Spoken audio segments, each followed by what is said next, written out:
ഇൻഫിനിക്സിന്റെ Infinix smart 9 എന്ന പുതിയൊരു budget സെഗ്മെന്റിൽ വരുന്ന സ്മാർട്ട് ഫോൺ ഇപ്പോൾ ലോഞ്ച് ചെയ്തിട്ടുണ്ട്. ഈ ഒരു വീഡിയോയിൽ നമ്മൾ നോക്കാൻ പോകുന്നത് ഇൻഫിനിക്സ് സ്മാർട്ട് 9 എന്നുള്ള സ്മാർട്ട് ഫോണിനെ പറ്റിയിട്ടാണ്. നമ്മൾ ആദ്യം ഫീച്ചേഴ്സും കാര്യങ്ങളൊക്കെ നോക്കുകയാണെന്നുണ്ടെങ്കിൽ ഡിസ്പ്ലേയുടെ കാര്യത്തിൽ 6.7 ഇഞ്ചിന്റെ HD+ ഡിസ്പ്ലേ ആണ് ഈ ഫോണിൽ വരുന്നത്. HD റെസൊല്യൂഷനേ വരുന്നുള്ളൂ. പക്ഷേ ഫോണിന്റെ വില 6200 രൂപ പ്രൈസ് റേഞ്ചിലാണ് വരുന്നത്. ആ ഒരു പ്രൈസ് റേഞ്ചിൽ HD റെസൊല്യൂഷൻ എന്നുള്ളത് ഓക്കെയാണ്. പിന്നെ LCD പാനലാണ് ഇത് ഉപയോഗിച്ചിരിക്കുന്നത്. പഞ്ചോൾ ഡിസൈൻ ഇതിൽ വരുന്നുണ്ട്. പഞ്ചോൾ വരുന്ന ടോപ്പ് സെൻറ്റർ ഭാഗത്തായിട്ടാണ്. അത് നല്ലൊരു കാര്യം തന്നെയാണ് ഈ ഒരു പ്രൈസ് റേഞ്ചിൽ. അതുപോലെ തന്നെ എടുത്തു പറയേണ്ട ഒരു കാര്യം 120 ഹെർട്സിൻ്റെ റിഫ്രഷ് റേറ്റ് ഇതിൽ സപ്പോർട്ട് ചെയ്യുന്നുണ്ട്. പൊതുവേ ഈ ഒരു പ്രൈസ് റേഞ്ചിൽ വരുന്ന ഫോണുകളിൽ 120 ഹെർട്സിൻ്റെ റിഫ്രഷ് റേറ്റ് ഒന്നും ഉണ്ടാവാറില്ല. അതും എടുത്തു പറയേണ്ട ഫീച്ചറാണ്. പിന്നെ ഡൈനാമിക് ബാർ എന്നുള്ള ഫീച്ചർ ഇതിൽ വരുന്നുണ്ട്. അതായത് iPhone 15, 16 സീരീസിലേതുപോലെ ആയിരിക്കും നോട്ടിഫിക്കേഷൻസും കാര്യങ്ങളൊക്കെ വരിക.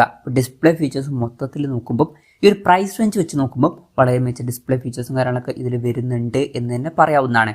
പിന്നെ സൈഡ് മൗണ്ടഡ് ഫിംഗർ പ്രിന്റ് സെൻസറാണ് ഇതിൽ കൊടുത്തിരിക്കുന്നത്. IP54 റേറ്റിംഗ് ഇതിൽ സപ്പോർട്ട് ചെയ്യുന്നുണ്ട്. അത് നല്ലൊരു കാര്യം തന്നെയാണ് ഈ ഒരു പ്രൈസ് റേഞ്ചിൽ. ഈ ഒരു പ്രൈസ് റേഞ്ചിൽ ഒരു IP റേറ്റിംഗ് വരുന്നു എന്നുള്ളത് എടുത്തു പറയേണ്ട കാര്യമാണ്. പിന്നെ ഈ ഒരു ഫോണിൻ്റെ black, mint green, gold, silver എന്നീ കളർ വേരിയൻസ് ആണ് ഇപ്പോൾ ലോഞ്ച് ചെയ്തിരിക്കുന്നത്.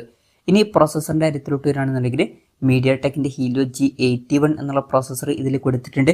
ഇത് ബേസിക് ആയിട്ടുള്ള ഒരു പ്രോസസ്സറാണ്.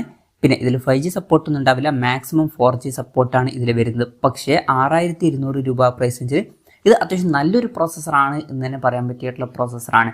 പിന്നെ ഈ ഒരു പ്രൈസ് റേഞ്ചിൽ ഇപ്പോഴത്തെ ഇതിൽ നമുക്ക് 5G സപ്പോർട്ട് എക്സ്പെക്ട് ചെയ്യാനും പറ്റില്ല. ഈ ഒരു ഫോണിൻ്റെ ബേസ് വേരിയൻറ്റിൽ 3GB റാമും 64GB ഇൻറ്റേർണലാണ് വരുന്നത്. 4GB റാമും 128GB ഇൻറ്റേർണലുമായിട്ട് വരുന്ന ഒരു വെർഷനും വരുന്നുണ്ട്. സ്റ്റീരിയോ സ്പീക്കേഴ്സൊക്കെ ഈ ഫോണിൽ കൊടുത്തിട്ടുണ്ട്. അത് ഈ ഒരു പ്രൈസ് റേഞ്ചിൽ എടുത്തു പറയേണ്ട ഒരു കാര്യം തന്നെയാണ്. Android 14 ബേസ് ആയിട്ടുള്ള XOS സോഫ്റ്റ്വെയർ ആണ് ഈ ഫോണിൽ വരുന്നത്. ക്യാമറയുടെ കാര്യം പറയുകയാണെന്നുണ്ടെങ്കിൽ ഫോണിൻ്റെ പിന്നിൽ ഡ്യുവൽ ക്യാമറ സെറ്റപ്പ് കൊടുത്തിട്ടുണ്ട്. 13 MP മെയിൻ ക്യാമറ സെൻസറാണ് വരുന്നത്. പിന്നെ രണ്ടാമത് ഒരു A ലെൻസും കൊടുത്തിട്ടുണ്ട്. ഫ്രണ്ടിൽ 8 MP സെൽഫി ക്യാമറ ആണ് വരുന്നത്. ഓൺ പേപ്പർ തിരക്കുകളില്ലാത്തൊരു ക്യാമറ സ്പെസിഫിക്കേഷനൊക്കെ ഇതിൽ വരുന്നുണ്ട്. ബാറ്ററിയുടെ കാര്യത്തിൽ 5000 mAh ബാറ്ററിയാണ് കൊടുത്തിരിക്കുന്നത്. ഫാസ്റ്റ് ചാർജിങ് സപ്പോർട്ടിനെ പറ്റിയിട്ടുള്ള കാര്യങ്ങളൊന്നും അവർ പറഞ്ഞിട്ടില്ല. ഫാസ്റ്റ് ചാർജിങ് സപ്പോർട്ട് ഉണ്ടാവില്ല. പിന്നെ Type-C ചാർജിങ് പോർട്ടും ഇതിൽ വരുന്നുണ്ട്. ഈ ഒരു പ്രൈസ് റേഞ്ചിനെ പറ്റിയിട്ടുള്ള തിരക്കുകളില്ലാത്തൊരു ബാറ്ററി സെറ്റപ്പും ഇതിൽ കൊടുത്തിട്ടുണ്ട് എന്ന് പറയാവുന്നതാണ്. ഇതൊക്കെയാണ് ഫീച്ചേഴ്സിനെ പറ്റി പറയാനുള്ള കാര്യങ്ങൾ. പിന്നെ ഈ ഒരു സ്മാർട്ട് ഫോൺ ഇപ്പം ഇന്ത്യൻ മാർക്കറ്റിൽ ലോഞ്ച് ചെയ്തിട്ടില്ല. ഇപ്പം മലേഷ്യയിലൊക്കെയാണ് ഈ സ്മാർട്ട് ഫോൺ ലോഞ്ച് ചെയ്തിരിക്കുന്നത്. അവിടെ ഈ ഫോൺ ലോഞ്ച് ചെയ്തിരിക്കുന്നത് 6200 രൂപ പ്രൈസ് റേഞ്ചിലായിട്ടാണ്. ആ ഒരു പ്രൈസ് റേഞ്ചിൽ ഈ പറഞ്ഞിട്ടുള്ള ഫീച്ചേഴ്സ് എങ്ങനെയുണ്ടെന്ന് വെച്ചാൽ വളരെ മികച്ച ഫീച്ചേഴ്സാണ് എന്ന് തന്നെ പറയേണ്ടി വരും. കാരണം മികച്ച ഡിസ്പ്ലേ ഫീച്ചേഴ്സ് ഇതിൽ വരുന്നുണ്ട്. പഞ്ചോൾ ഡിസൈനും 120 ഹെർട്സിൻ്റെ റിഫ്രഷ് റേറ്റും എടുത്തു വരേണ്ട കാര്യങ്ങളാണ്.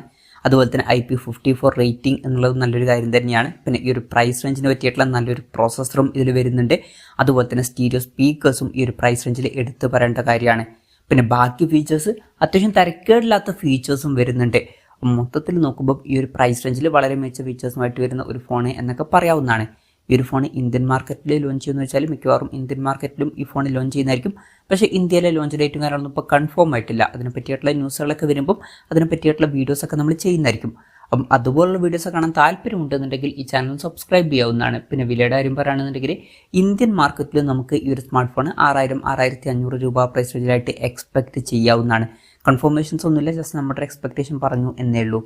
എന്തായാലും ഇൻഫിനിക്സ് സ്മാർട്ട് 9 എന്ന പുതിയൊരു സ്മാർട്ട് ഫോൺ ഇപ്പോൾ ലോഞ്ച് ചെയ്തിട്ടുണ്ട്.